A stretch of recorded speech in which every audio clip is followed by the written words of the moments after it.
عليكم، ازيكم يا شباب؟ يا رب تكونوا بخير. اهلا بيكم طبعا في قناتي قناه كوره. لو انت اول مره تشوف القناه ما تنساش تشترك في القناه.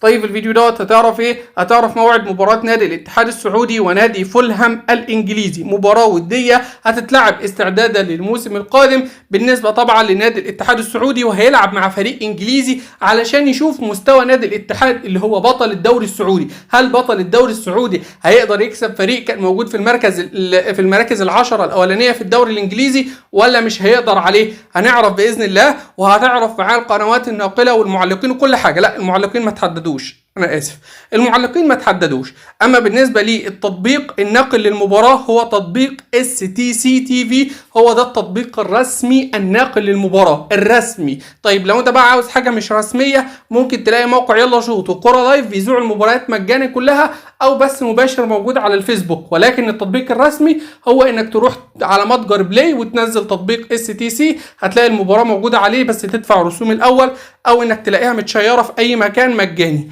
طيب بالنسبه طبعا لموعد المباراه، فالمباراه هتتلعب ان شاء الله يوم الاربعاء الموافق يوم 30/7، يوم 30/7 شهر 7، 31 يوم، يعتبر في اليوم اللي قبل الاخير في شهر 7، يوم 30/7/2025 الساعه 10 مساء بتوقيت مصر، السعوديه، الكويت، العراق، فلسطين، الاردن، اليمن، سوريا. هتزود ساعه لو انت في الامارات، سلطنه عمان، هتقل ساعتين لو انت في تونس، الجزائر، المغرب، موريتانيا. مستني منك لايك واشتراك وتتفاعل على الفيديو. سلام.